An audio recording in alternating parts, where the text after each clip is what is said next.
मी शाळेत असताना फटाके विकायचो, म्हणजे दिवाळीच्या सुट्टीत. रक्षाबंधन असेल तर राखी रविवार पेठेत आणायचो, ती विकायचो. म्हणजे थोडक्यात व्यापाराची गुढी ही तेव्हापासून लागली. कारण आमच्या वेळेला तेव्हा असं म्हणायचं, अरे काय ज्या शिकून काय कलेक्टर व्हायचं का तुला. आपण जो प्रश्न केला की 10 बाय 10च्या खोलीत, हे खरं आहे. तो माणसांची जशी परिस्थिती असेल तसं स्वतःला आपण चेंज केलं पाहिजे. कारण 15 मे 1983ला कोहिनूरची स्थापना झाली. मी नेहमी म्हणतो, मोठी स्वप्न बघा आणि ती साकार करण्यासाठी त्या स्वप्नांचा पाठलाग करा. तुळशी बागेचा गणपती आला, तुळशी बागेचा गणपती आला, महागणपती आला. गणपती बाप्पा मोरया.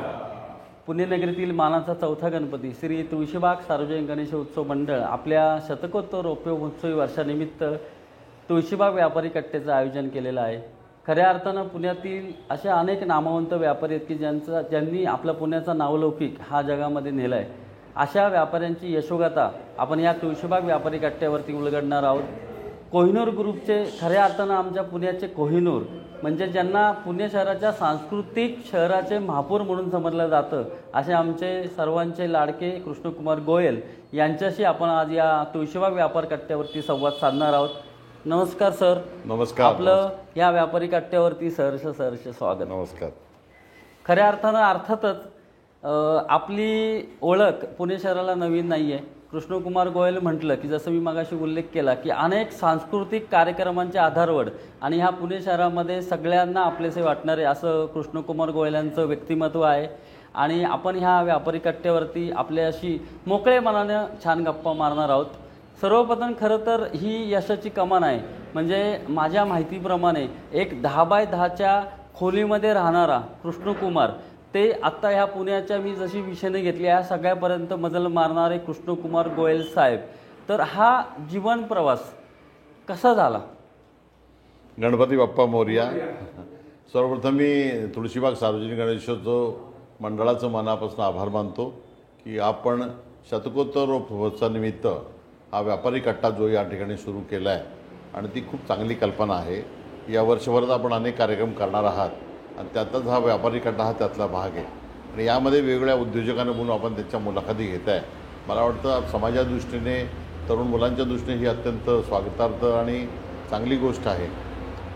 आपण जो प्रश्न केला की 10 बाय 10च्या खोलीत, हे खरं आहे. माझं जेव्हा लग्न झालं त्यावेळेस राहायला जागा नव्हती, तर 10 बाय 10 पत्र्याच्या शेडमध्ये मी आणि मिसेस झोपायचो. आणि तो बोपडी वगैरे दापोडी भाग असल्यामुळे उंदीर वगैरेचं वास्तव्य भरपूर असे. आम्ही झोपत असतो, आमच्या अंगावर उंदीर पळायचे, अशी त्यावेळेची परिस्थिती. म्हणजे ही गोष्ट मी तुम्हाला 1974 सालची सांगतोय. म्हणजे 50 वर्ष 51 वर्ष झाली त्या गोष्टीला.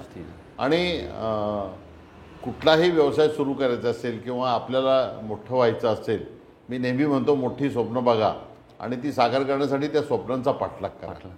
आणि माझं आयुष्य हे तसंच घडलेलं आहे. आणि मला एक लक्षात आलं की आपण जसा विचार करतो तसं परमेश्वर आपल्याला सपोर्ट करत असतो. आपण मोठा विचार केला तर परमेश्वर तुमच्या स्वप्नांना बळ देतं. आणि या दृष्टिकोनातून छोट्याशा किराणा मालाच्या दुकानातनं माझी सुरुवात झाली.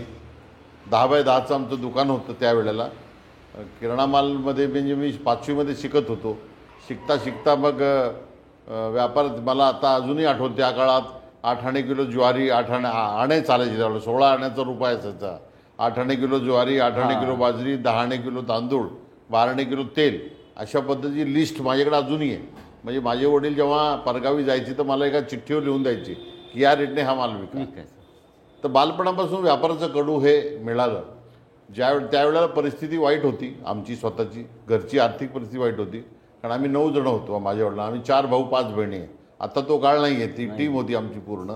आता तर 1 किंवा 2 जास्ती असतं एवढं होतात. आणि वडील एकटे कमावणारे, तर त्यामुळं त्यांच्यापुढे प्रश्न असायचा की कशा पद्धतीने करायचं.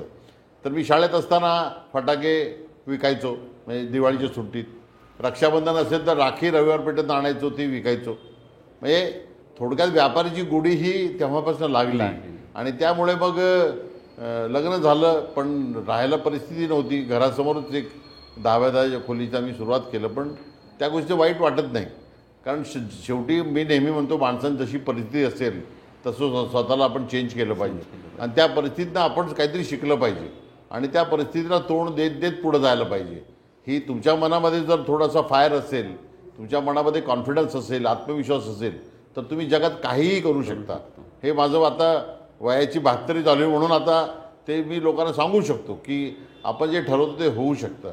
आणि यामुळे तो प्रवास तसा 10व्या खोलीचा, पत्र्याच्या खोलीचा आनंददायी होता. तेव्हाही खूप आनंद वाटायचा, आजही खूप आनंद वाटतोय. वा वा, खरंच खूप प्रेरणादायी आपला प्रवास आहे आणि निश्चित हा सगळ्यांना एक आदर्श आणि प्रेरणा देऊन जाईल. आपण ज्यावेळेस व्यवसाय करताय, मग तुम्ही शिक्षणामध्ये तुमचं मन रमलं नाही का, किंवा तुमचं महाविद्यालयीन शिक्षण कुठल्या महाविद्यालयातून झालं? नाही, ॲक्च्युली काय झालं की आमचं वडील एकटे कमावणारे असल्यामुळे त्यांची इच्छा होती की मी दुकानदारी करावी, जास्त शिकू नये. आणि ते म्हणले 10वी, कारण आमच्या वेळेला तेव्हा असं म्हणायचं, अरे काय जास्त शिकून काय कलेक्टर व्हायचं का तुला, म्हणजे असे मोठे लोक आपल्याला म्हणायचे.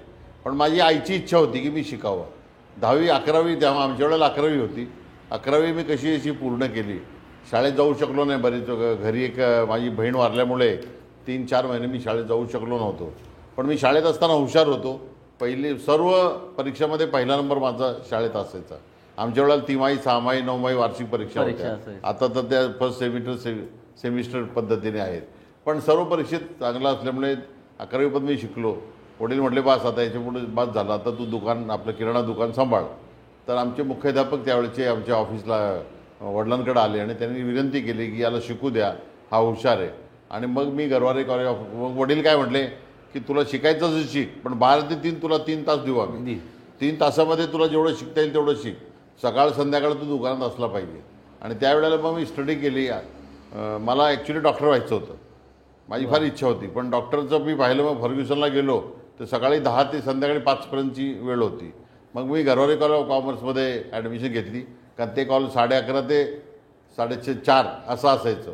तर मग मी 12 ते 3 त्या 3 तास कॉलेज, 3.5 तास कॉलेजमध्ये जायचो. आणि गरवारे कॉमर्समधनं मी BCom पूर्ण केलं. ILSमधनं सेकंड LLB जनरल केलं.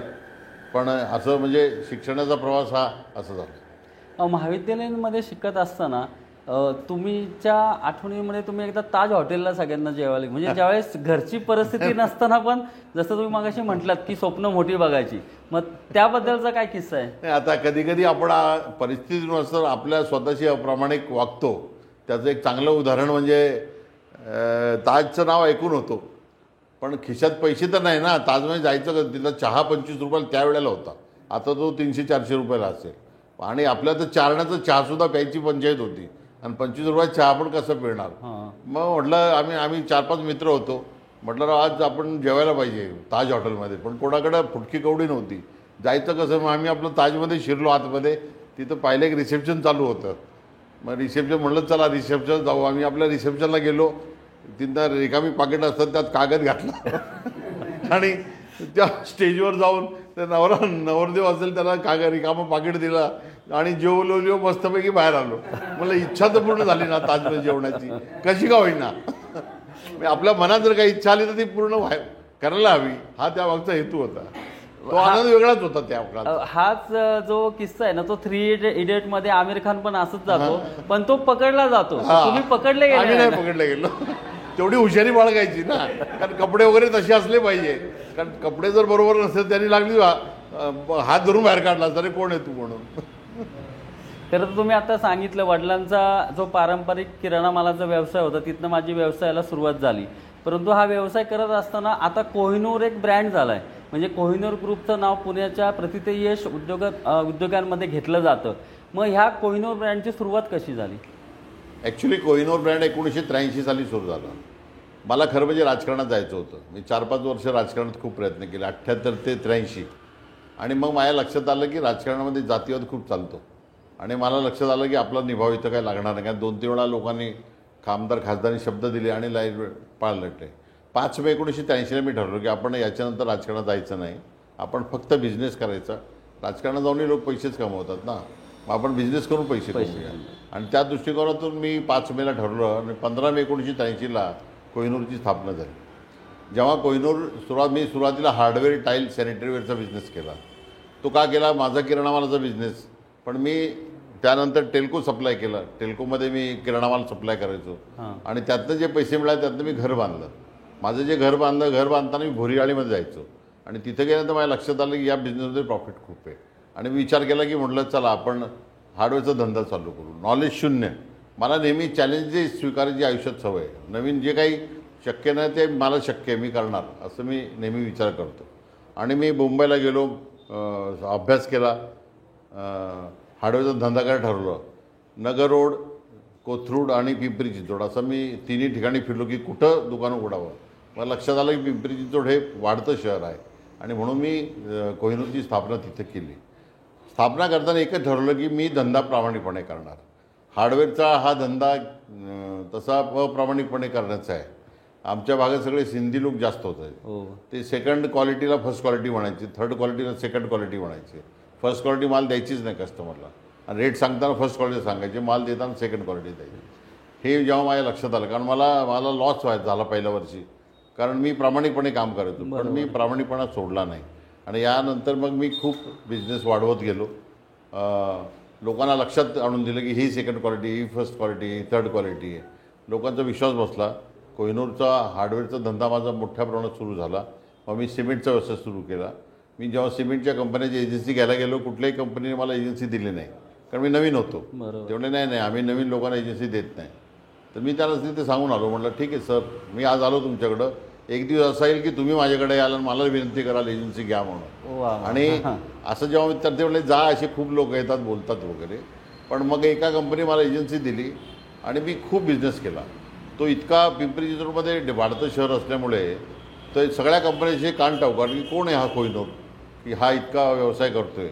आणि मग हळूहळू सगळ्या कंपन्या ज्यांनी मला नाकारलं होतं त्या सगळ्या कंपन्या माझ्याकडे आल्या आणि त्यानंतर मी तो कोहिनूरचा बिझनेस म्हणजे रोजची 10,000 पोती सिमेंट मी त्यावेळेला विकायचो. आणि रोजची 10,000 पोती सिमेंटमध्ये 8 आणे पोते, 1 रुपया पोते मिळालं तर 5,000 रुपये रोजची मिळाली. ती त्या दृष्टीने त्या काळची फार मोठी बाब होती. आणि मग असं झालं पुण्यात की सिमेंट कुठं कंपनीला सुरुवात करायची तर कोहिनूर आधी एजन्सी द्या तर तुमचं सिमेंट विकलं जाईल. एवढी लोकप्रियता माझी त्या भागात झाली, कारण एकच की मी प्रामाणिकपणे काम करायचो. बाकी लोक सिमेंटमध्ये उलटे धंदे चालतात.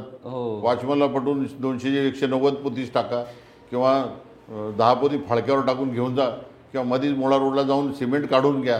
म्हणजे अशामध्ये वेगवेगळे पण मी कधीही अप्रामाणिकपणे धंदा केला नाही. आणि हे सूत्र माझं आजपर्यंतसुद्धा आहे. सिमेंटवर हार्डवेअर, टाईल, सॅनिटरीवेअर माझ्या कोहिनूरच्या शॉपमध्ये ॲट अ टाईम 18,000 आयटम होते. 9 गोडाऊन्स होते माझे. म्हणजे शून्यापासून सुरुवात झालेलं कोहिनूर नंबर 1 झालं. हे करता करता मग मी प्लॉटिंगमध्ये घुसलो, इंडस्ट्रियल प्लॉटिंगमध्ये. आणि हे करता करता मग नंतर मी बँकेचा चेअरमन झालो. तर मग मी मुलाला म्हटलं आता याच्यानंतर तुला सांभाळावं लागेल हे कोहिनूर. आता मी म्हटलं बँकेवर मला चेअरमन झाल्यामुळे वेळ द्यावा लागेल. आणि असं हळूहळू प्रवास होतो. पण मी एकच सांगितलं की जे काही कराल ते प्रामाणिकपणे करा आणि जे शब्द द्याल ते शब्द पाळा. माझ्याकडं लेखीला जास्त महत्त्व नाही, शब्दाला जास्त महत्त्व आहे. आपण एकदा शब्द देतो, आपण प्रॉफिट हो किंवा लॉस हो, आपण तो ऑनर केला पाहिजे. आणि त्या दृष्टीने माझी पहिली सुरुवात कन्स्ट्रक्शनची पिंपळे सौदागर झाली. 11,11,111 रुपयाला 1 रो हाऊस असं मी त्यावेळेला सकाळला जाहिरात बघा तुम्ही काढून 2005ची विकला आहे मी. आणि त्यावेळेला एका दिवसात जवळजवळ 100 रो हाऊस विकले गेले. त्यावेळेला तिथं फ्लॅटचा रेट 800 रुपये स्क्वेअर फूट चालू होता. मी 1,000 रुपये फक्त याचं केला. पण ज्या वेळेला 100-125 रोज विकले गेले तर त्यावेळेला मी फार खुश झालो की एवढं मोठं बुकिंग, कारण 500 रोज होते माझ्याकडे आणि 11 लाखाला विकल्यामुळे खुश झालो. पण नंतर तो लक्षात आलं की ती फार मोठी चूक होती माझी. कारण ज्या वेळेला मी डिक्लेअर केलं त्यावेळेला स्टीलचा रेट 12 रुपये किलो होता आणि सिमेंटचा रेट 100 रुपये होता. आणि मी जेव्हा हे पूर्ण करायला गेलो तेव्हा स्टीलचा रेट 22 रुपये किलो झाला आणि सिमेंटचा रेट 200 रुपये झाला. 11 लाख रुपयाला विकलेला रोज मला 14.5 लाखाला घरात पडला. म्हणजे 3.5 लाख पर रोज लॉस झाला माझा. तर मला आमच्या त्यावेळेच्या सगळ्या बिल्डरने रेट वाढवले, रेट चेंज करून घेतले. पण मी एकमेव बिल्डर पुण्यातला असं आहे, मी सांगितलं नाही, जो शब्द ज्या माणसाने माझ्यावर विश्वास टाकला मी त्याला 11 लाखानेच देणार. आणि शेवटचा रोज आमचा 27 लाखाला विकला गेला. म्हणजे ॲव्हरेज मला 16-17 लाख रुपये 1 रोजची कॉस्ट पडली. पण एवढा लॉस झाला तरी प्रॉफिटमध्ये लॉस झाला असं ॲव्हरेज जर काढला. आणि तो जो शब्द आहे तो आजपर्यंत लोकांना माहिती आहे की या व्यक्तीने 14-15 लाखाला स्वतः बांधलेला रोज 11 लाखाला दिला. ती विश्वासार्हता वाढत गेली आणि त्यामुळे ती आजपर्यंत टिकून आहे की आमच्याकडं जे आम्ही करतो आम्ही एकच म्हणतो की लोकांचा विश्वास वाटला पाहिजे. वाटला पाहिजे. तुमच्याकडं कारण घर घेणं हे आपल्या आयुष्यातला फार मोठा एक भावनिक क्षण असतो. बरोबर. आपल्या आयुष्याची सर्व कमाई आपण त्या फ्लॅटमध्ये लावतो, तर त्या फ्लॅटमध्ये फ्लॅटधारकाला सर्व सुविधा त्याला मिळायला पाहिजे. म्हणून आम्ही छोट्या छोट्या गोष्टी त्यांना काय लागतात, म्हणजे त्यांना बाथरूम पाहिजे तर बाथरूममध्ये कुठं त्यांना साबण ठेवण्याचं हे पाहिजे, शॉवर कुठं पाहिजे. कधी कधी लोक चुकतात, आधी संडास मग बाथरूम म्हणजे अटॅच बांधताना. तर या छोट्या छोट्या गोष्टी आम्ही कस्टमरच्या केल्या आणि यामुळे आज परमेश्वर कृपेने फार मोठा ब्रँड कोहिनूर पुण्यात झाला आहे. हे मात्र यामागे फार मोठे कष्ट आहेत आणि लोकांचा आमचा स्टाफ जेवढा आहे त्यांचे कष्ट आहे. कारण मला परमेश्वर कृपेने स्टाफ चांगला मिळाला. आज जवळजवळ 700-750 कर्मचारी माझ्याकडे काम करतात, 4000 लेबर जवळजवळ काम करतात. पण हे सुरुवात झाली ही मोठी. पण त्याच्या आधीची एक गोष्ट सांगतो मी तुम्हाला. जेव्हा मला या व्यवसायात व्हायचं होतं, म्हणजे टेल्को फिलिप्सला सप्लाय करायचा होता, 1978 सालची गोष्ट आहे. तर माझ्या वडिलांना मी सांगितलं की मला बिझनेस करायचा. ते म्हटलं माझ्याकडे पैसे नाही, तू तुझ्या गुडविलवर चालू कर.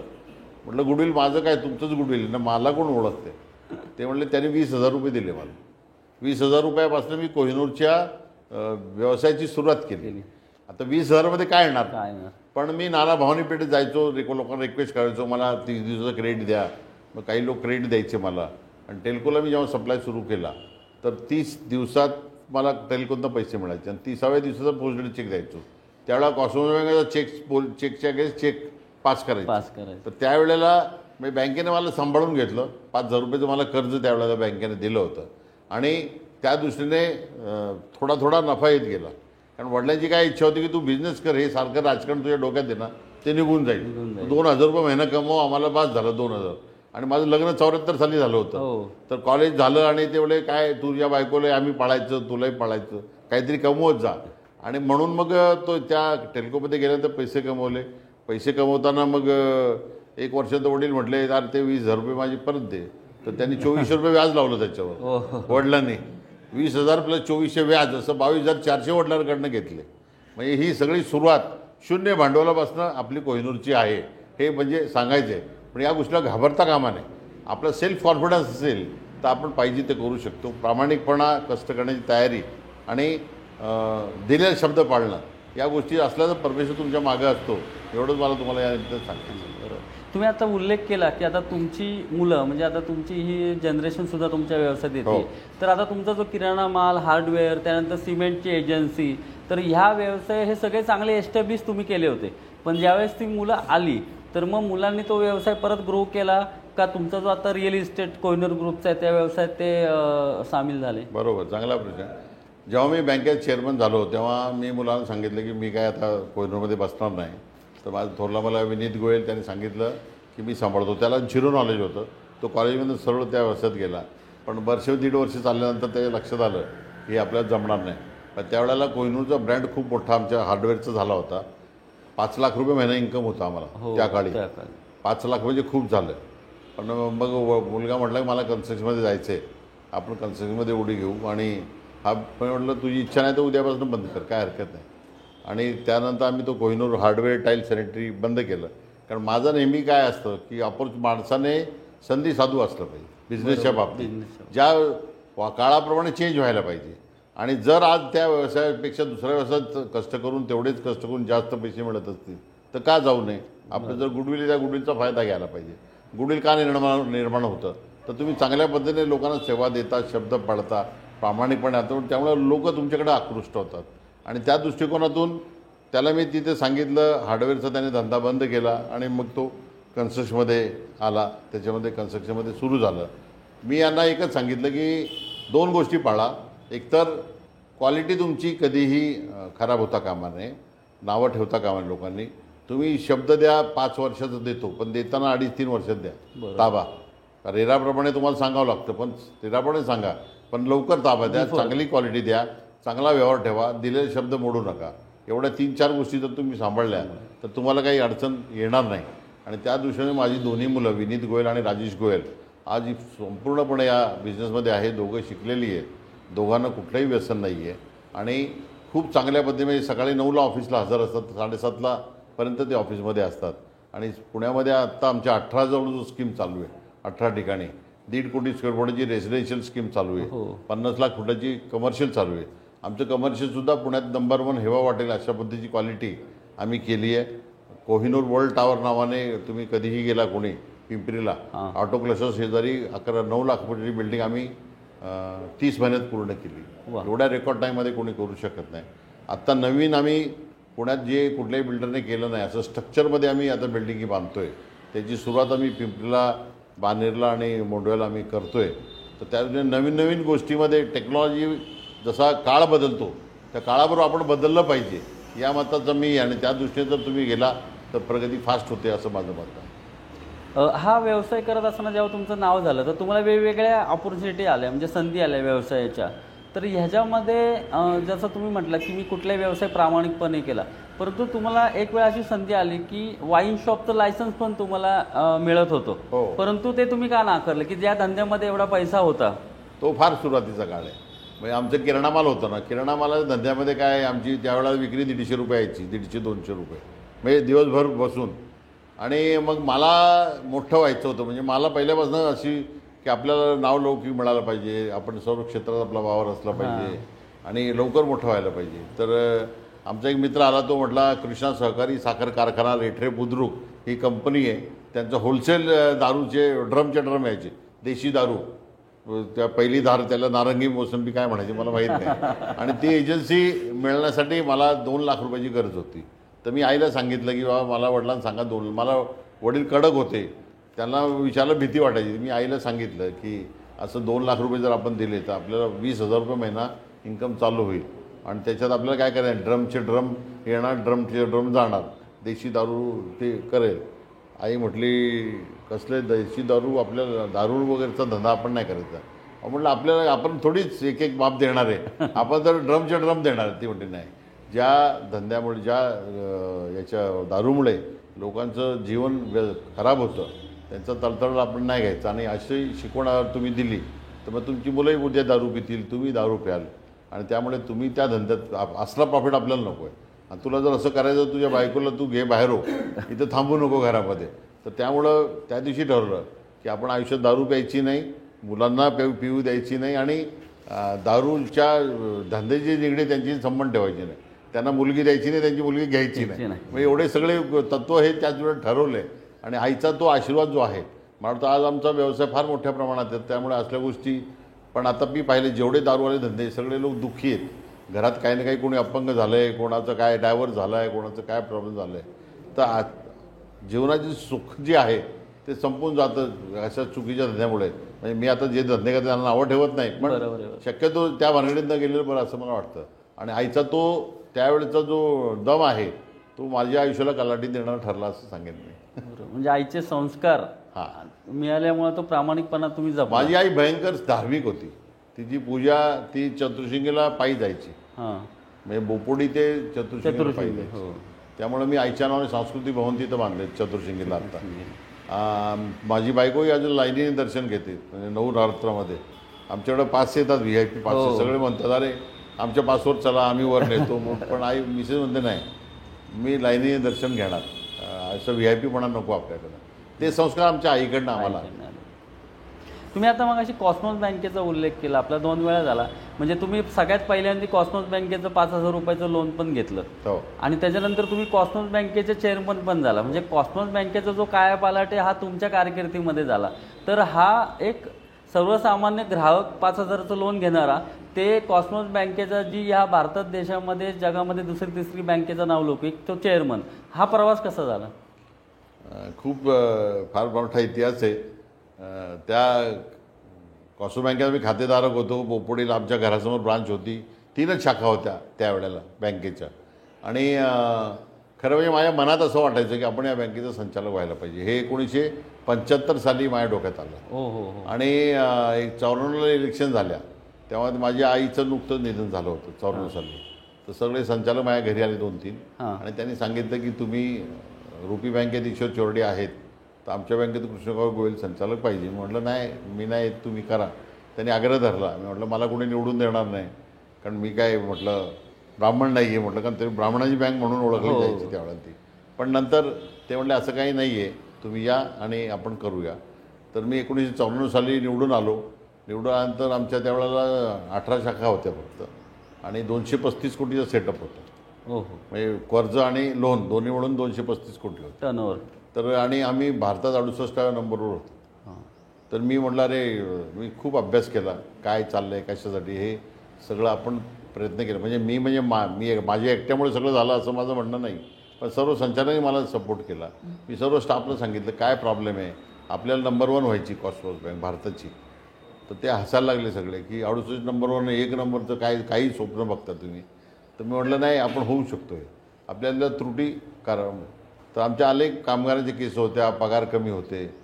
मग मी वेज कमिटीचा अध्यक्ष झालो, सगळ्यांचे पगार वाढवले, न्यायालयीन दावे सगळे संपवले आणि असं करता करता सर्व ब्रांचेसचे जे फर्निचर्स आहे ते सगळे अद्ययावत केले, जुने फर्निचर काढले.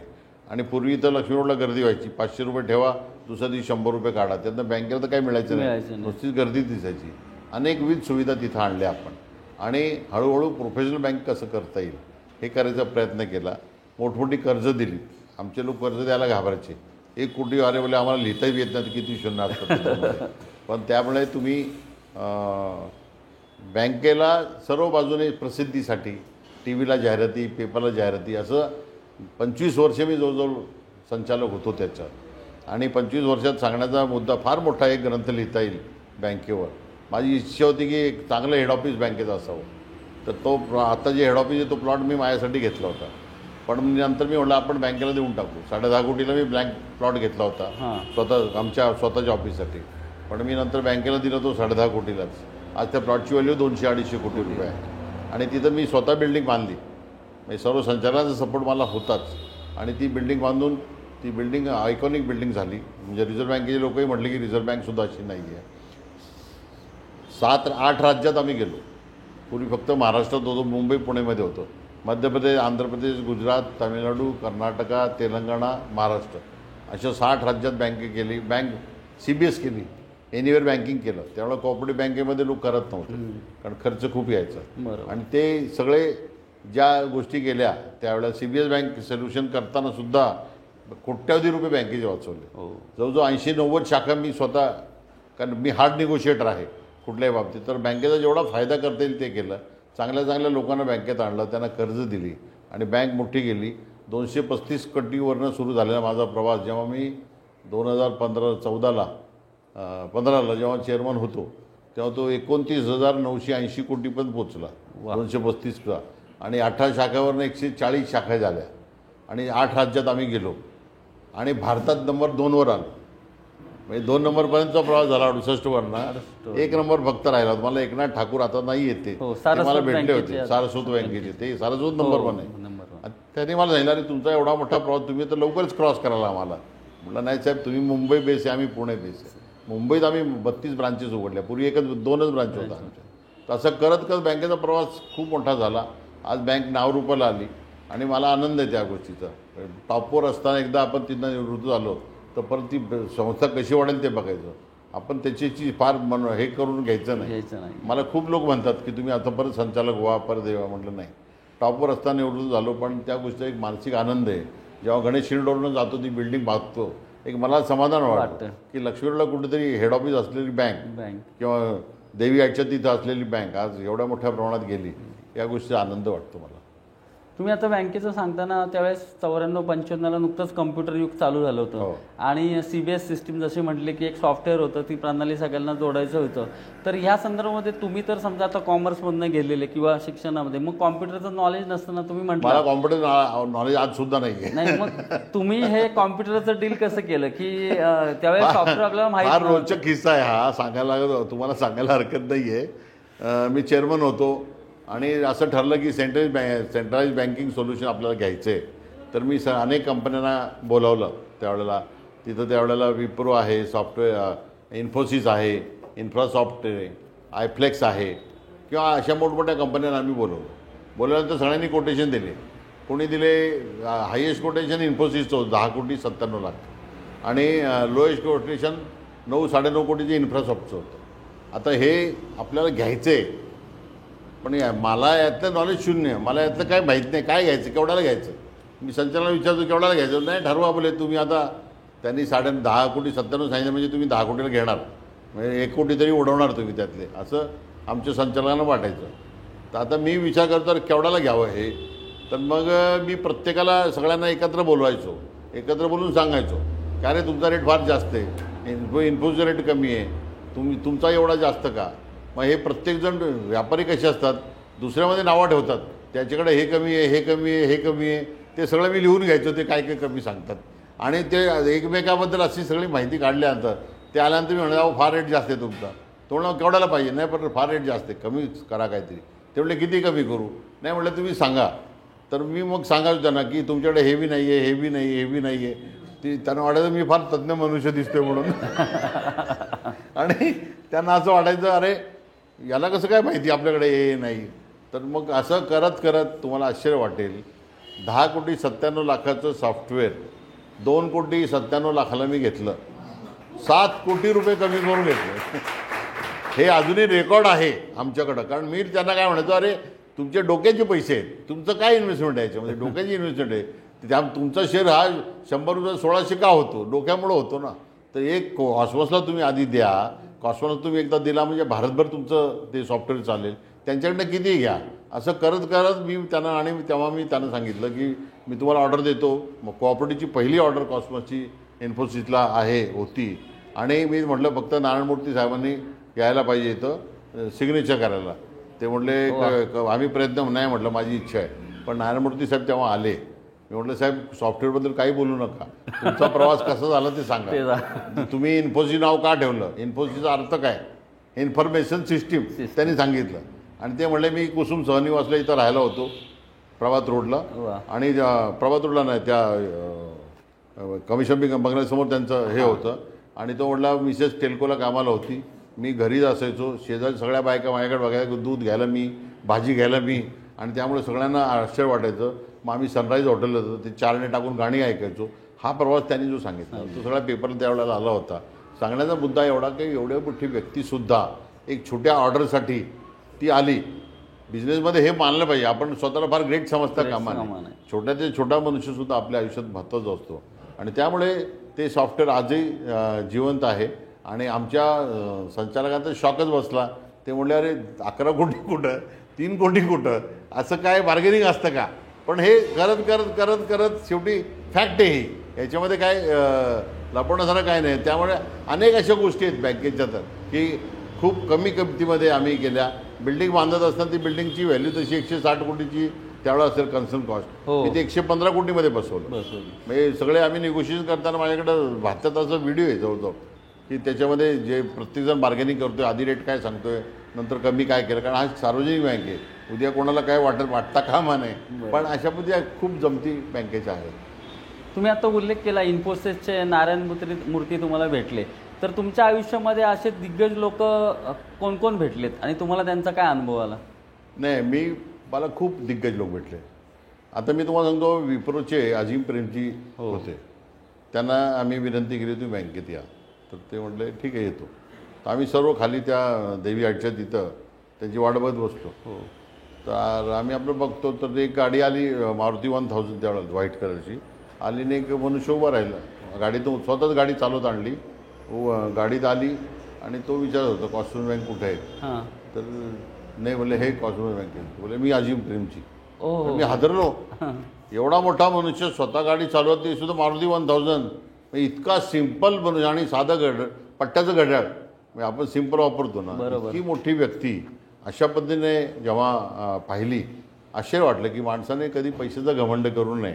शेवटी तुमचं आयुष्य आणि तुम्ही जीवन कसं जगता हे पाहिजे. ते आहे मनोज जोशी साहेब भेटले होते. मनोज जोशी नंतर सभापती झाले. खूप लोक भेटले धार्मिक क्षेत्रातले. तर रवी शंकर भेटले. रामदेव बाबांचं शिबिर मी आणलं रामदेव बाबांना पुण्यामध्ये. 7-8 शिबिर मी करायला लावले. कॉस्मॉस बँकेचं शताब्दी वर्ष असताना मी त्यांचं शिबिर पुण्यात केलं. रवी शंकरजींचं आपण केलं. आपले शंकराचार्य ते मला भेटले. आज आता रिसेंटमध्ये गोविंद देवगिरीजी महाराजांच्या ट्रस्टी, तिथं मी ट्रस्टी आहे. पण खूप मोठमोठ्या व्यक्ती, मुकेश अंबानींची माझी भेट झाली मुंबईला. टॉप मोस्ट उद्योजक खूप मोठ्या प्रमाणात भेटले. पण प्रत्येकानं हे शिकले की कोणामध्ये घमेंट नाही आहे, पैशाची घमेंट नाही, म्हणजे ॲटिट्यूड नाही. माणसात जर सिंपल राहिला तर तो मोठा समजला जातो. मोठ्या स्वतःला समजला तो सगळ्यात लहान असतो असं मला वाटतं. आत्ता जगातले प्रबळशाली नेतृत्व ज्यांचं मानलं जातं असं नरेंद्रजी मोदींची पण भेट तुमची झालेली. मी फार नशिबान आहे. मोदीजी पंतप्रधान व्हायचे 6 महिने आधी पुण्यात आले होते आणि त्यांनी माझा सत्कार केला होता. ते फोटो आजही माझ्याकडे आहे आणि 6 महिन्यानंतर ते पंतप्रधान झाले. अनेक वेळा म्हणजे मी तर त्यांचा फार चाहता आहे, कारण त्याच वेळा मला वाटत होतं की जेव्हा मी त्यांच्या कल्पना मुख्यमंत्री असताना पाहिल्या तर मला वाटायचं ही व्यक्ती पंतप्रधान होण्याच्या लायकीची. आणि त्या दृष्टिकोनातून मी पाहिलं की पंतप्रधान झाल्यानंतर आज जी देशाची प्रगती झाली हे कोणीच करू शकणार नसतं. कारण एकच ध्येय घेऊन ते पुढे चालले. म्हणजे मागं पुढं काय फॅमिली मॅटर नाही, काय नाही आणि सगळ्या जगामध्ये आज नाव यांचं आहे. रिसेंटली त्यांना आता लोकसभेच्या इलेक्शनला भेटण्याचा योग आला. 5 मिनटंच भेट झाली, पण असं अंग शहारून आलं त्यांना. असं समोर बघितल्यानंतर ती ऊर्जा आपल्यामध्ये यावी असं आपल्याला वाटतं. असं ते नेतृत्व आहे. खरं त्या नेतृत्वाला सलाम. एक गोष्ट मला देवेंद्रजीबद्दल सांगायची. पुना मर्चंट चेंबर तर्फे माझा सत्कार झाला. त्यावेळेला देवेंद्रजी भाजपचे अध्यक्ष प्रदेशाध्यक्ष होते आणि एक करून काँग्रेसचे सगळे पुढारी निघून गेले, पण देवेंद्रजी थांबले शेवटच्या माझ्या भाषणापर्यंत. तर मी आपल्या भाषणात सहज म्हणालो की एक करून सगळे गेले पण देवेंद्रजी शेवटपर्यंत थांबलेले. अशी व्यक्ती जी मला दिसते ही महाराष्ट्राची मुख्यमंत्री होण्याची लायकीची. हो. तर ते जर माझ्या मताला तुम्ही सहमत असाल तर तुम्ही स्टँडिंग ओव्हेशन द्या. सगळे त्यावेळेला अण्णाभाऊ साठेमध्ये उभे राहिले, जोरदार टाळा वाजवल्या आणि 6 महिन्यानंतर देवेंद्रजी मुख्यमंत्री झाले. आणि नंतर मी कॉस्मो बँकेच्या एका कार्यक्रमाला त्यांना बोलवलं, त्या बिल्डिंगच्या उद्घाटनाला त्यांना बोलवलं. तर महाराष्ट्रातला पहिला कार्यक्रम पुण्यातला देवेंद्रजीचा आमच्या कॉस्मो बँकेची बिल्डिंगचं उद्घाटन होतं आणि माझ्या नुसत्या SMS-वर ते तेव्हा कार्यक्रम आले. तर त्यामुळे देवेंद्रजीबद्दल मला खूप भयंकर काम करणारा मनुष्य, नॉलेज असणारा. त्या भाषणामध्ये त्यांनी ग्लोबल इकॉनॉमीबद्दल इतकं चांगलं भाषण केलं की मला वाटलं अरे काय म्हणजे राजकारणी माणसांना एवढं माहिती असतं हे मला नव्हतं. मला आपलं सहज होतं की यांना एवढं नॉलेज नसतं, पण देवेंद्रजी खूप चांगलं बोलले होते त्यावेळेला. खरं तर तुमचे म्हणजे आता म्हटल्याप्रमाणे नरेंद्र मोदींपासून ते देवेंद्रजींपर्यंत सगळे संबंध आले, परंतु मध्यंतराच्या काळामध्ये जगामध्ये करोनाचं संकट आलं. खरं तर त्याचा परिणाम व्यवसायावर तर झालाच, परंतु लोकांच्या आरोग्यावर पण झाला. तर तुम्ही त्याला कशा पद्धतीने सामना केला? करोनाच्या काळामध्ये मॅक्सिमम सामाजिक कार्य जे काही लोकांसाठी करता येतं ते तर आपण नक्की केलं. म्हणजे फेस मास्क असतील, शील्ड असतील, औषधोपचार असतील, लोकांना हॉस्पिटल्स उपलब्ध करून देणं असतील. माझ्या ट्रस्टच्या माध्यमातून खूप मोठ्या प्रमाणात काम मी पुण्यामध्ये केलं आणि तो काळ खरोखर सर्वांनी परत आयुष्यात कधी न घडो अशा पद्धतीचा तो काळ होता. खरं तर पुण्यातल्या अनेक सामाजिक संस्थांमध्ये आपण काम करतायत. सामाजिक असतील, शैक्षणिक असतील, कला असतील, त्याच्यामध्ये तुमची खडकी शिक्षण संस्था यावर पण आपण अनेक वर्ष काम केलं. तर खडकी शिक्षण संस्थेबद्दल ते आपण थोडक्यात काही माहिती सांगाल का? खडकी शिक्षण संस्थाबद्दल माझं फार प्रेम आहे, कारण मी त्या शाळेचा विद्यार्थी आहे. त्या संस्थेत 1ली ते 11वी मी शिकलो आहे. आणि एक छोटीशी आठवण सांगतो. मी 7वीत असताना आमचा कार्यक्रम होता. मुख्याध्यापक म्हटले की आजचे समारंभाचे अध्यक्ष YS भोरगे म्हणून होते. हे आम्हाला सांगायला आनंद वाटतो की हे या शाळेचे माजी विद्यार्थी आहेत. तर मला बोले एक माजी विद्यार्थी शाळेचे अध्यक्ष झाले या गोष्टीचा अभिमान आहे. 7वीला ती गोष्ट ऐकल्यानंतर माझ्या मनात असा परिणाम झाला, जर भोरगे हे अध्यक्ष या संस्थेचे होऊ शकतात तर मी का होऊ शकत नाही. आणि त्या दृष्टिकोनातून मी जेव्हा विचार केला तर शालेय जीवनानंतर संपल्यानंतर कॉलेजमध्ये गेलो. नंतर मी त्या ठिकाणी सभासद झालो आणि गेली 15 वर्ष, 20 वर्ष, 18 वर्ष मी उपाध्यक्ष तिथं होतो. गेल्या 7 वर्षापासून मी अध्यक्ष आहे. सांगण्याचा मुद्दा की जो विचार आपण केला त्या दृष्टिकोनातून मी तिथं अध्यक्ष झालो. पण अध्यक्ष झाल्यानंतर ते मिरवण्यासाठी नाही, तर विद्यार्थ्यांना ज्या शैक्षणिक सुविधा ज्या जास्त देता येतील त्या दृष्टीने सर्वप्रथम मी एक हॉल बांधला 300 मुलांसाठी, सांस्कृतिक हॉल बांधला. त्याच्यानंतर सर्व माझ्या आता 17व्या वाढदिवशी सर्व वर्गामध्ये इंटरॅक्टिव्ह बोर्ड आपण दिले की जेणेकरून फळा आणि खडू हे नाहीसं करण्यासाठी इंटरॅक्टिव्ह बोर्डच्या माध्यमातून मुलांनी शिकावं आणि शिक्षकांनी वेगळी माहिती गुगलद्वारे विद्यार्थ्यांना हा त्यामागचा हेतू येतो. त्यानंतर तिथं आम्ही अनेक लॅब उघडल्या. गणिताची लॅब उघडली, भाषेत लॅब उघडली, रायफल शूटिंग सुरू केलं, जेणेकरून ज्या काही चांगल्या सुविधा आहेत त्या सर्व विद्यार्थ्यांना पोषक अशा. कारण अलीकडं मराठी माध्यमामध्ये मुलाचं प्रमाण कमी होत चाललं आहे. पण आमच्याकडं KG to PG म्हणजे KGला आलेला मुलगा PG पोस्ट ग्रॅज्युएट पण शिकू शकतो. असं 5,000-6,000 विद्यार्थी आता आमच्याकडं आहेत आणि त्या दृष्टीने अद्ययावत शिक्षण आम्ही त्यांना देण्याचा प्रयत्न करतो. आणि त्या शाळेमध्ये सर्व शिक्षक हे 1 रुपये कधी कोणाकडनं आम्ही डोनेशन प्रवेशासाठी किंवा शिक्षकांकडनं घेतला नाही. आणि आज आता काल परवाच झालं की मुख्याध्यापक संघातर्फे पहिला क्रमांक 1,000 विद्यार्थी शाळेमध्ये आमच्या दोन्ही शाळांना मिळाला, GMI कन्या शाळा आणि आलियाकोर हायस्कूलला. आणि नॅकमध्ये आमची A ग्रेड मिळाली. तिथं 3 वेळा 3 B ग्रेड होते, पण आता A ग्रेड मिळाली. जेणेकरून सर्वगुण संपन्न विद्यार्थी घडावा हा आमचा त्यामागचा हेतू आहे. विद्यार्थी संख्या कमी होत असल्यामुळे आम्ही प्रयोग केला. गेल्या वर्षी आम्ही आळंदीमध्ये गेलो, तिथं वारकरी संप्रदायातली मुलं आहेत, त्यांना वैश्विक शिक्षण तिथं मिळतं, पण आपलं जे मुलांना शिक्षण आहे ते मिळत नाही. आणि त्यामुळे आम्ही त्यांना 140 विद्यार्थ्यांना आळंदीवरनं रोज आमच्या बसने ने-आण करतो, फ्री ऑफ चार्ज करतो. आम्ही 1 रुपये चार्ज घेत नाही. सकाळचं जेवणसुद्धा आम्ही आमच्याकडनं देतो, जेणेकरून या विद्यार्थ्यांनाही आपल्या बाकीच्या विद्यार्थ्यांच्या याच्यात सहभागी करता यावं हा त्यामागचा हेतू होता. आणि ज्यामुळे जे काही चांगलं विद्यार्थ्यांना आणि नुसतं खेळामध्ये अभ्यासामध्ये हुशार असून नाही तर जे वक्तृत्व स्पर्धा असतील किंवा बाकीच्या गोष्टी असतील त्या सर्वांमध्ये त्यांनी चांगल्या पद्धतीने शिकावं हा त्यामागचा हेतू आहे. त्या दृष्टीने आम्ही काम करतो. वा, आता आपण खडकी शिक्षण संस्था असेल आणि पुण्यातल्या अनेक ह्या सांस्कृतिकमध्ये आपण सहभागी होत असतात, परंतु ह्यावर्षी एक विशेष सहभाग आहे आपल्या की जो पुण्याचा गणेशोत्सव आहे आणि ह्यामध्ये मानाचा 4था गणपती तुळशीबाग गणपती मंडळाचे आपण स्वागताध्यक्ष झालात. तर आपण ह्याविषयी काय सांगाल? खरं म्हणजे तुळशीबाग सार्वजनिक गणेशोत्सव मंडळात माझे मित्र डॉक्टर शैलेश गुजर जे आहे त्यांच्यामुळं आपल्या या मंडळाची ओळख झाली. ते नेहमी तुळशीबागबद्दल नेहमी सांगायचे की अशा पद्धतीचा कार्यक्रम आहे, हे अमुक आहे. आणि ते तुमचा आणि माझ्यामधला दुवा ते आहेत, त्यांच्यामुळं मी जोडलो गेलो. नाही तर नंतर तुम्ही अनेक पुरस्कार वगैरे दिले त्यामुळं जोडलो गेलो. आणि आज जेव्हा तुमच्याकडं हा प्रस्ताव आला की तुम्ही स्वागताध्यक्ष व्हा, तर मानाचा 4था गणपती तो तुळशीबाग 125 वर्ष झाली, तर माझ्या दृष्टीने माझ्या आनंदाचा तो दिवस होता. निश्चित स्वरूपात आपण जे पद दिलेलं आहे ते नुसतं शोभेचं न ठेवता या वर्षभरात अनेक कार्यक्रम 5 फेब्रुवारीपासून आपले सुरू झालेले आहे, पुढच्या 5 फेब्रुवारी 2026 पर्यंत होणार आहे. तर जास्तीत जास्त लोकांचा सहभाग याच्यामध्ये व्हावा, चांगल्या मंडळाकडनं चांगल्या गोष्टींची सुरुवात होऊन ती समाजापर्यंत जावी आणि समाजाला त्याचा उपयोग व्हावा हा त्यामागचा हेतू आहे. गणेशोत्सव 10 दिवस तर चांगले देखावे करणं किंवा तिथं बाप्पाचं दर्शन घडणं हे तर आहे, पण हा आपला जो अख्ख्या म्हणजे पुण्यात जे एवढे पुण्यात सगळ्यात मोठा गणपती आहे, म्हणजे उंचीने आकाराने म्हणजे सर्व बाजूने जाडीने, बाकी सगळे जे आहे ते छोटे गणपती. हे आपल्या मंडळाचं वैशिष्ट्य आहे. आपल्या मंडळामध्ये सर्व कार्यकर्ते जे आहे हे सगळे डेडिकेटेड आहे. आणि आपलं हे पहिलं मंडळ महाराष्ट्रात जिथं आमची अभिनेत्री वाळकेसुद्धा ट्रस्टी आहे. म्हणजे हे एक आपल्या मंडळाचं वेगळं वैशिष्ट्य आहे.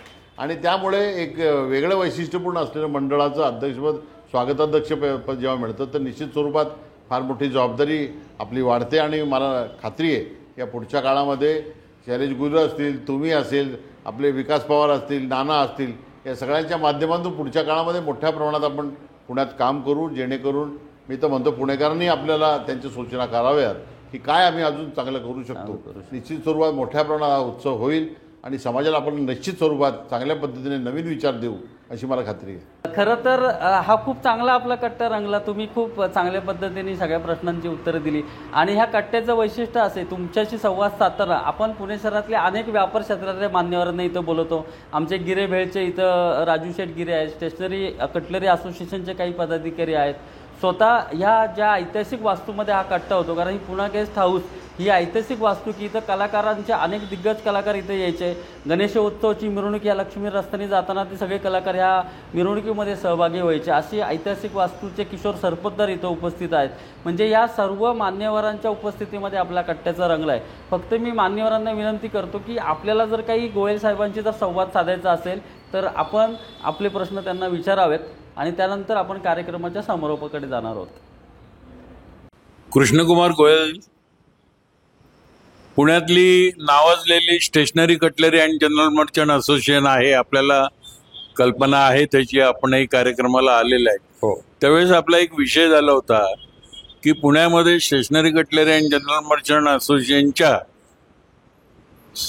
ज्या 450 व्यापारी आहेत त्यातल्या टप्प्याटप्प्याने 100 व्यापाऱ्यांचं 100 स्क्वेअर फुटाचं एक दुकान असं वेगवेगळ्या ठिकाणी आपण करायचं ठरवलेलं होतं. त्याला बरेच वर्ष झाले यश काही आलेलं नाही. या संदर्भात कदाचित तुम्हाला कल्पनाही असेल तर या बाबतीत तुम्हाला काही करता येईल का अशी माझी विनंती करतो.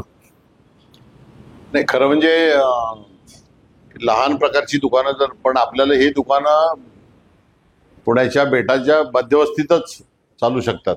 आपण फार आउटसाईडला केलं तर अशा पद्धतीत चालू शकणार नाही. पण इथं जर जागा उपलब्ध कोणी करून देत असेल किंवा एखादा रिडेव्हलपमेंटमध्ये प्रोजेक्ट असेल तर रिडेव्हलपमेंटमध्ये त्यांना रेसिडेन्शियल बांधून बाकीच्या जागेमध्ये या छोट्या दुकानांचा आपल्याला निर्माण करता येईल. तो करणं काही अवघड नाही आहे. फक्त त्यासाठी जागेची आवश्यकता ही अत्यंत महत्त्वाची आहे. एक जागा माझ्या माहितीप्रमाणे आहे, त्या संदर्भात आपण निश्चित बोलू, कारण हो. ती रिझर्वेशन मधली आहे आणि तिथं होण्यासारखं आहे. तर कसं कॉन्टॅक्ट करायचं, काय करायचं या बाबतीत आपण विचार करू. मी त्या संदर्भात आपल्याशी बोलेलच. नक्की. पुण्यातल्या जे विद्यार्थी आहेत, विद्यार्थ्यांसाठी सहकार क्षेत्रात काम करायचे कोणकोणत्या संधी या ठिकाणी उपलब्ध होऊ शकते याच्याबाबत आपण काय मार्गदर्शन करू शकाल आणि विद्यार्थ्यांना याबाबत काय आपण सांगू शकाल हे या ठिकाणी मी सांगू इच्छितो. नाही, त्याला जर कोऑपरेटिव्ह बँकेत काम करायचं असेल, कसं आहे, नॅशनलाइज बँका, प्रायव्हेट सेक्टर बँका आणि कोऑपरेटिव्ह बँका असं बँकांमध्ये 3 वेगळे भाग आहे. कोऑपरेटिव्हमध्ये एकमेकाचा विना सहकार नाही उद्धार हे तत्व घेऊन चाललं पाहिजे आणि त्या दृष्टिकोनातून आधी आपण बँकेत जेव्हा नोकरी लागतो, बँकेत लागण्यापेक्षा पतसंस्थेत नोकरी आधी करावी. पतसंस्थेमध्ये सामान्य लोक आपल्याकडे अप्रोच होत असतात आणि त्यांचे सामान्याचे जे प्रश्न असतात ते आपण समजून घेतले पाहिजे. ते समजून घेऊन त्याच्यातनं मार्ग काढून त्याला पतपुरवठा, कारण हा बँक म्हटल्यानंतर लोकांना 2 गोष्टी पाहतात. एकतर माझी ठेव, माझे पैसे म्हणजे आयुष्यात मी जे कष्ट केले, जे जमा रक्कम आहे ती सुरक्षित राहावी, सुरक्षित पतसंस्थेमध्ये ठेवावी आणि तिला व्यवस्थित व्याज वेळेवर मिळावं, हा त्यामागचा हेतू असते. ज्यांना गरज आहे त्यांना वाटतं बाबा मला माझं लोन मिळावं, त्याला योग्य व्याज मिळावं आणि चांगले हप्ते मिळावे आणि जेणेकरून मी माझा व्यवसाय करू शकेन. तर हे सामान्य जे प्रश्न त्या जिथं जे सर्व्हिस करतात त्यांनी ते समजून घेतले पाहिजे. हे समजून घेताना कायद्याच्या चौकटीत राहून त्याला मदत केली पाहिजे. आउट ऑफ वे जर मदत केली तर ती पतसंस्था टिकत नाही. अनेक पतसंस्थांची उद्घाटनं माझ्या हस्ते झालीत. मी सर्वांना प्रत्येकांना तेच मार्गदर्शन करतो किंवा तुम्ही आपल्या चाकोरी बाहेर जाऊ नका, पण एखाद्याची नुसतीच पेपरवर बघून सुद्धा बघू नका. एखादी नीतिमत्ता कशी ती बघा. एखादे जे पेपर काय सीएनं सांगितलं पेपर चांगले तयार करून आणतात, तुमच्या जर फॉल्स बॅलन्स शीट येते ते तुम्हाला ओळखता आली पाहिजे. पण त्याचबरोबर एखाद्याची मानसिकता आहे किंवा मला परतफेड करायची आहे पण आज माझ्याकडे थोडी कागदपत्र कमी आहेत, त्याची नीतिमत्ता बघून त्याच्याकडे कर्ज द्या, तर ते कर्ज कधी बुडत नाही असा माझा स्वतःचा अनुभव आहे. मी शेकडो लोकांना बँकेत असताना सुद्धा मदत केली आणि किंवा कोऑपरेटिव्ह बँकांकडे मी लोकांना पाठवतो ज्यांना आम्ही करू शकत नाही, कोऑपरेटिव्ह पतसंस्थांना, की ज्या माध्यमातून त्या लोकांना सहज कर्ज उपलब्ध होऊ शकतं. तर त्या दृष्टीने आपण डोळे उघडे ठेवून वाचून अभ्यास करून आपण याच्यात लक्ष घातलं पाहिजे असं माझं मत आहे. साहेब, एक फक्त उपप्रश्न आहे याच्यात, मोठा प्रश्न नाहीये. आम्ही तुळशीबाग नागरी सहकारी पतसंस्थेत सर्व संचालक आणि सर्व सभासद चांगल्या पद्धतीने काम करतोय. संस्था चांगल्या पद्धतीने आता नावारूपास येत आहे, परंतु अनेक गोरगरिबांच्या मदतीसाठी तुळशीबाग हा एरिया आहे, तर छोटे छोटे व्यापारी यांच्यासाठी आम्ही कोणत्या पद्धतीने आणि कशा पद्धतीने आम्ही काम करावं असं आपल्याला वाटतंय, त्याच्याबाबत छोटंसं आपण मार्गदर्शन केलं तर आम्हाला योग्य ठरेल. तुळशीबाग नागरी सहकारी पतसंस्था जेव्हा निर्माण होते, तुळशीबाग म्हटल्यानंतर महिलांचं त्यात जास्त आहे आणि छोटे छोटे व्यवसाय मी पाहिली. छोटी 50 फुटाची दुकानं, 40 फुटाची दुकानं, 20 फुटाची दुकानं अशी सुद्धा आहेत. आणि अशा लोकांना थोड्या छोट्या फायनान्सची गरज असते. म्हणजे ज्यांनी पैसे कमवले त्यांना पैसे ठेवण्यासाठी आपली बँक पाहिजे असते, की ज्यांना विश्वास असते. बँकेत पैसे कधी ठेवतो मनुष्य, जेव्हा त्याला अशी खात्री वाटते की या पतसंस्थेमध्ये माझे पैसे सुरक्षित राहतील. ते सुरक्षित राहण्यासाठी चांगलं संचालक मंडळ असणं गरजेचं आहे, कारण त्या संचालक मंडळामध्ये कोण कोण आहे त्याच्यावर त्या बँकेची विश्वासता वाढत असते. आणि त्यामुळे घेताना आपण चांगले लोक घ्यावे, स्टाफ चांगला घ्यावा, स्टाफ कोणाला अननेसरी फेवर करू नये. फार मोठा डे टू डे मध्ये संचालकांचा सहभाग त्याच्यामध्ये असू नये आणि योग्य मदत छोट्या प्रमाणात दिली.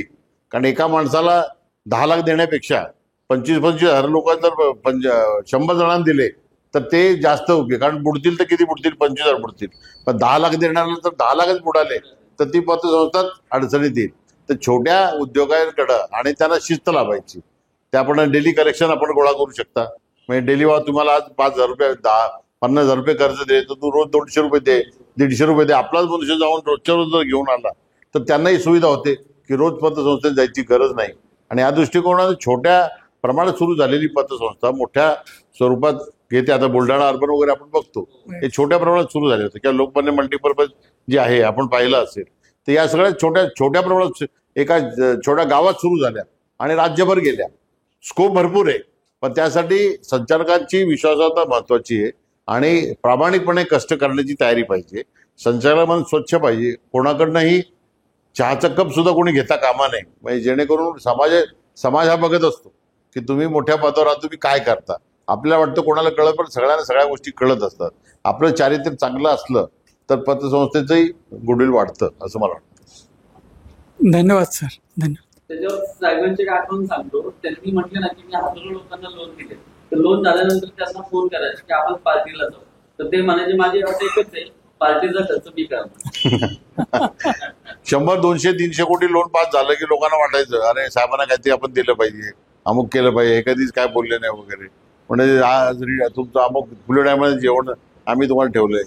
म्हटलं येतो मी, पण खर्च मी करणार, बिल मी भरणार, कारण मला कोणाचं ऑब्लिगेशन नकोय.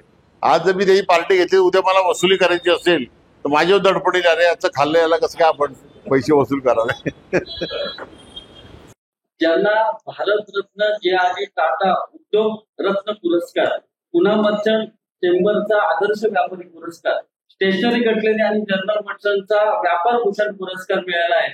असे गोयल ग्रुपचे कृष्णकुमार गोयल यांच्याशी आपण मनमोकळेपणाने संवाद साधलाय. आजच्या या तुळशीबाग व्यापारी कट्ट्यावरती गोयल साहेबांना आला.